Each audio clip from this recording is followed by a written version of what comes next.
여러분 안녕하십니까? 대구 경북 소식 전해드립니다. 총선을 앞두고 느닷없이 튀어나온 김포 서울 편입안. 더 나아가 메가시티 논의가 정치권을 뜨겁게 달구고 있습니다. 서울만 비대해지고 지역 불균형이 커질 것이라는 지적이 나오자 부산과 광주를 중심으로 메가시티를 논의해보자는 이야기까지 나오고 있습니다. 아무리 표가 급한 선거를 앞두고 있다지만 도가 지나치다는 비판이 터져나오고 있는데요. 그런데 대구 경북은 이 같은 메가시티 추진 논의에서 빠져 있고 지역 정치권도 침묵하고 있습니다. 보도에 권윤수 기자입니다. 국민의힘이 경기도 김포에 서울시 편입을 추진하려고 관련 특별위원회까지 만들자 수도권 비대화, 국토 불균형에 대한 비판이 전국에서 쏟아졌습니다. 그러자 이를 달래려는 듯 이번엔 부산과 광주를 중심으로도 메가시티를 구상해보자는 의견을 내놨습니다. 서울, 부산, 강주를 잇는 삼축 메가시티는 늦었지만은 지금이라도 빨리 추진해서 국토 균형 발전도 이루고 국토의 효율성을 이루는 그런 전략이 필요하다 이렇게 보고 있습니다. 여기에도 대구 경북은 논의에 빠져 있지만 지역 정치권은 침묵하고 있습니다. 대구 출신 국회의원인 윤재욱 국민의힘 원내대표는 김포뿐 아니라 경기도의 다른 지역도 편입 요구가 있으면 적극 검토하겠다는 말까지 했습니다. 윤재욱 대표마저도 거기에 가세하고 있는 것 같은, 거두고 있는 듯해서 이분들은 당최 지역을 위해서 일하는 국회의원들이 맞나 이리 싶을 정도입니다. 메가시티와 관련해선 특별법 제정이 추진되고 있는데 야당이 다수인 상황에서 통과가 쉽지는 않아 보입니다. 결국 국민의힘이 내년 총선에서 수도권 표를 더 많이 얻으려는 선거용 정치 쇼라는 비판이 당 안팎에서 터져나오고 있습니다. 서울 수도권, 특히 서울을 중심으로 거대 도시를 만들겠다 하는 이 구상은 굉장히 위험한 정책이고 국민의힘은 위험한 도박을 하고 있다 이런 생각이 듭니다. 대통령직 속 지방시대위원회까지 출범했지만 정치권에선 이를 뒷받침할 입법 활동은커녕 지역을 무시한 선거용 전략에만 몰두하고 있습니다. MBC 뉴스 권윤수입니다. 자, 이렇게 서울 키우기 추진에 대구시와 경상북도는 지방 소멸을 앞당길 것이라며 우려의 목소리를 내고 있습니다. 그러면서도 홍준표 대구시장과 이철욱 경북도지사는 조금 결이 다른 얘기를 했습니다. 이 지사는 메가시티 서울과 경쟁하도록 대구 경북 통합을 다시 추진하자고 맞불을 놓은 반면 홍 시장은 서울 확대 정책이 시대에 역행하는 게 아니냐며 비판했습니다. 이어서 한태현 기자가 보도합니다. 이철우 경북도지사는 국민의힘이 꺼낸 메가시티 서울과 관련해 입을 열었습니다. 서울만 키우는 효과는 지방 소멸을 재촉한다고 주장했습니다. 지금 김포를 서울에 편입하는 방안이 메가시티 서울 굉장히 뜨거운 감자가 되어 있습니다. 그래서 저는 이걸 시끌벅적하다 했는데 그렇게 하려면은 또 서울이 더 커져서 빨대 효과, 흡수 효과가 더 커지고 구심점이 생겨서 완전히 지방은 더 소멸할 수 있습니다. 지방 소멸을 막기 위해서는 지방도 경쟁할 수 있는 체제가 돼야 한다며 지방 4개를 권역으로 묶는 안을 제안했습니다. 평소에 제가 충청권, 호남권, PK, TK 이 4개 권역을 통합을 해서 이 4개 권역과 수도권이 경쟁할 수 있는 체제를 만들고 우리 지방 4개 권역도 3개 도시와 경쟁할 수 있도록 도시 간의 경쟁입니다. 메가시티 서울을 추진하는 김에 한동안 주춤했던 대구 경북 통합도 함께 법제화하자는 얘기입니다. 조경태 위원장께 김포를 서울에 흡수하는 메가시티 서울을 만들 때 지방도 만들어야 된다. 공동으로 추진하자. 이렇게 했기 때문에 이것을 어차피 법으로 해결해야 됩니다. 그래서 우리 대구 경북이 앞장서서 이미 추진했는 것을 법으로 완성할 수 있도록 도와주시기 바랍니다. 메가시티 서울에 대해 홍준표 대구시장은 지난 1일 자신의 SNS에서 수도권 집중 심화만 초래한다면서 시대에 역행하는 정책이 아니냐라며 비판했습니다. 지역균형 발전이 수십 년째 제자리만 걷는 가운데 메가시티 서울이 추진되면서 지방 소멸에 대한 불안과 우려가 커지고 있습니다. MBC 뉴스 한태현입니다. 대구시의회 정례회가 오늘 개회했습니다. 첫날이 오늘 본회의에서 홍준표 대구시장은 정부가 지방교부세를 감액했지만 내년에도 지방채 없는 재정 기조를 유지하겠다며 신청사는 시민 뜻에 따라 지방채를 발행하지 않고 공유재산 매각을 추진해 짓겠다고 밝혔습니다. 대구시의회는 오는 20일까지 행정사무감사를 하고 29일부터 다음 달 11일까지 내년도 예산안을 심사합니다. 경상북도의회도 오늘 정례회를 열고 다음 달 20일까지 행정사무감사와 내년도 예산안을 심사합니다. 대구시 예산이 1998년 IMF 외환위기 이후 25년 만에 축소될 전망입니다. 대구시는 내년 예산안을 올해보다 1.34%, 1,443억 원 줄어든 10조 5,865억 원으로 편성해 시의회에 제출했습니다. 노인 일자리 지원과 난임 시술비 지원 확대 등 복지 예산은 10% 늘렸고 골목 경제권 조성, 어린이집 재원, 아동 부모 부담 경비 지원 등은 축소했습니다. 예산이 줄어든 것은 부동산 경기 둔화와 내수 부진 등으로 내년 지방세 수입이 2,900억 원가량 줄고 지방교부세도 감소했기 때문이라고 설명했습니다. 코로나19 엔데믹 이후 처음 맞는 가을인데 불청객, 독감이 기승입니다. 마스크 착용 의무가 없어진 탓인지 학교에 다니는 어린이와 청소년 환자가 특히 많이 늘고 있습니다. 그런데 독감 예방 접종은 예전만 못한 수준입니다. 날씨는 더 추워지는데 건강관리 잘 하셔야겠습니다. 변혜주 기자입니다. 주말 휴일을 지나자마자 이비인후과에 환자가 줄을 잇습니다. 대부분 열이 나고 기침, 인후통 등 호흡기 증상을 보입니다. 아침에 일어나니까 기침이 갤럭갤럭 나는데 이제 오늘 감기 오는갑다 했는데 저녁답에 기침하면서 가래가 하나 툭 튀어 올라왔어요. 독감 환자는 4주 연속 증가습니다.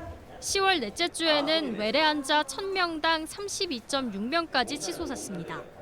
유행 기준인 6.5명의 5배를 넘었고 한 주 전보다는 73% 늘었습니다.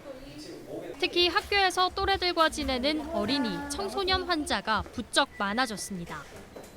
7살에서 12살 사이 독감 의심 환자는 유행 기준의 13.4배에 달하는 86.9명. 13살에서 18살 사이 환자도 67.5명으로 폭증했습니다.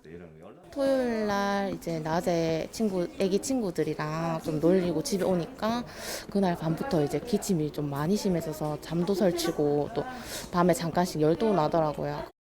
코로나19 엔데믹으로 마스크 착용 의무가 사라지는 등 방역 조치가 거의 없어졌기 때문으로 보입니다. 사회적 거리두기를 이제 완화하게 되고 마스크를 쓰지 않게 되니까 거기서 면역력이 낮아져 있는 가운데 균을 만날 기회가 늘어나게 돼서 그렇게 돼서 지금 독감이 폭증하고 있다고 저희는 생각하고 있습니다. 독감을 예방하기 위해서는 백신 접종이 중요합니다. 하지만 13살 이하 어린이의 백신 접종률은 47.5%로 지난해 같은 기간에 비해 낮습니다. 13살 이하 어린이와 임신부, 65살 이상 고령층은 독감 백신을 무료로 맞을 수 있습니다. MBC 뉴스 변예주입니다. 다단계 업체와 공모해 코인 사기 행각을 벌인 일당이 적발됐습니다. 피해 금액만 180억 원, 피해자는 4,200명을 넘는데요. 경찰은 시세 조작 혐의에 대해서도 수사를 확대하고 있습니다. 손은민 기자입니다. 한 다단계 업체 지역센터. 가상화폐에 투자하면 크게 돈을 벌 수 있다고 바람을 잡습니다. 처음에는 이러고 시작했어요. 그래서 번 돈이 한 5억 정도 나왔어요. 다른 곳에선 마치 원금이 보장되는 양 거짓말을 합니다. 원금은 찾아지지만 손해는 안 보지만 원금 찾으려고 굳이 넣어놓고. 이 다단계 업체는 가상화폐 발행 재단과 짜고 2020년 8월부터 1년여 동안 전국에서 코인 투자자를 끌어모았습니다. 다른 투자자를 데려오면 수당을 받는 구조로 규모를 계속 키웠습니다. 코인이 국내 거래소에 상장하기 전에는 고수익을 미끼로 거래소에 상장한 뒤에는 부실한 백서와 허위 공시로 속여 돈을 챙겼습니다. 대기업과 제휴를 해서 대기업을 통해서 사용할 수 있는 가상화폐다 이렇게 피해자들을 속인 사건입니다. 상장이 된 가상화폐를 이용하여서 사기 범행을 일으켰다는 것이 특이한 점이라고 생각됩니다. 지금까지 확인된 피해자만 4,221명, 피해 금액은 180억 원 규모입니다. 경찰은 코인 발행재단의 40대 대표와 다단계 업체 임원 등 4명을 사기와 유사수신 규제법 위반 등 혐의로 구속 송치했습니다. 또 다단계 업체 지역센터장 등 20명은 사기 등 혐의로 해당 코인을 상장시킨 40대 전 거래소 임원은 유사수신과 사기 방조 등 혐의로 불구속 송치하고 범죄 수익금 95억 7천만 원도 기소 전 추징 보전했습니다. 해당 코인은 거래소에 상장한 지 6개월도 안 돼 상장 폐지됐습니다. 경찰은 이 과정에서 시세 조작도 있었다고 보고 수사를 확대하고 있습니다. MBC 뉴스 손은민입니다. 국토교통부가 공개한 항공철도 사고조사위원회 조사 결과에 따르면 2019년 10월 독도 해상에서 발생한 소방청 헬리콥터 추락 사고의 원인은 공간 정의 상실, 즉 비행 착각 때문으로 드러났습니다. 사고 헬리콥터가 독도 헬기장에서 이륙 직후 독도 급경사면을 통과해 밝은 곳에서 어두운 해상으로 접어들면서 조종사가 항공기 자세 변화를 인지하지 못해 추락했다는 것입니다. 비행 전 임무 브리핑 등이 이루어지지 않은 점 등 다른 4가지 사고 원인도 함께 제시됐습니다. 경주와 울진, 영광, 고리 등 국내 원전 인근에 살면서 갑상선 암에 걸린 환자와 가족 2,800여 명이 한수원을 상대로 낸 피해 보상 소송에서 1, 2심 모두 패소했습니다. 지난 2015년부터 시작된 갑상선암 공동소송은 주민들의 상고 입장에 따라 결국 대법원 판단에 맡겨졌습니다. 장미쁨 기자가 보도합니다. 한국수력 원자력을 상대로 한 원전 인근 주민들의 갑상선암 집단 피해보상 소송은 2015년 시작됐습니다. 8년 동안 법정을 오가면서 1심과 2심 모두 패소했는데 법원은 원전에서 배출되는 방사능 물질과 갑상선암 사이의 인과성을 인정할 수 없다고 밝혔습니다. 방사선에 의해서 갑상선암이 유발됐을 개연성이 있다는 것을 원고들이 증명해야 된다고 판단했습니다. 주민들은 대법원에 제출한 상고 이유서에서 주민들의 방사능 물질 노출량은 공법상 규제 기준을 넘어선다고 주장했습니다. 1980년 고리 1호기 환경방사능 종합평가에 따르면 1979년 유아의 액체 갑상선 피폭설량은 0.296mS로 분석됐는데 주민들은 이것이 미국 원자력 규제위원회가 규정한 연간 일반인 액체 피폭설량 허용 기준 0.1mS를 3배가량 초과했다고 주장합니다.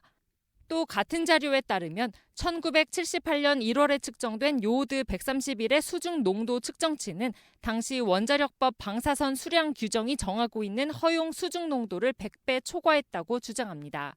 당시 국가가 만든 방사선 수량 규정에 정한 그 농도를 2자릿수나 초과를 했어요.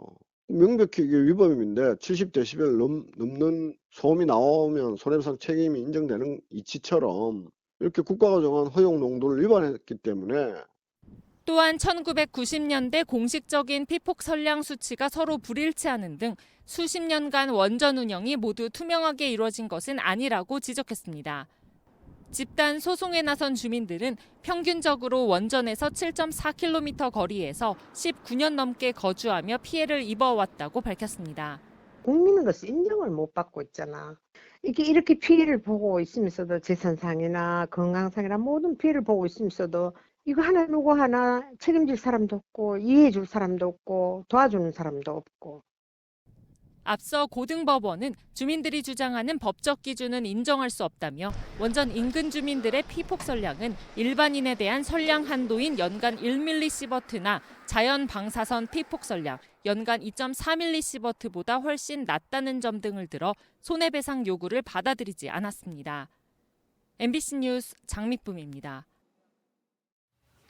대구에 강풍특보가 내려진 가운데 곳곳에서 피해가 잇따랐습니다. 대구 소방본부에 따르면 오전 7시 40분쯤 수성구 두산동 건물 외벽이 떨어졌고 오후 3시 30분쯤 수성구 만촌동 화랑교 위로 가로수가 쓰러졌습니다.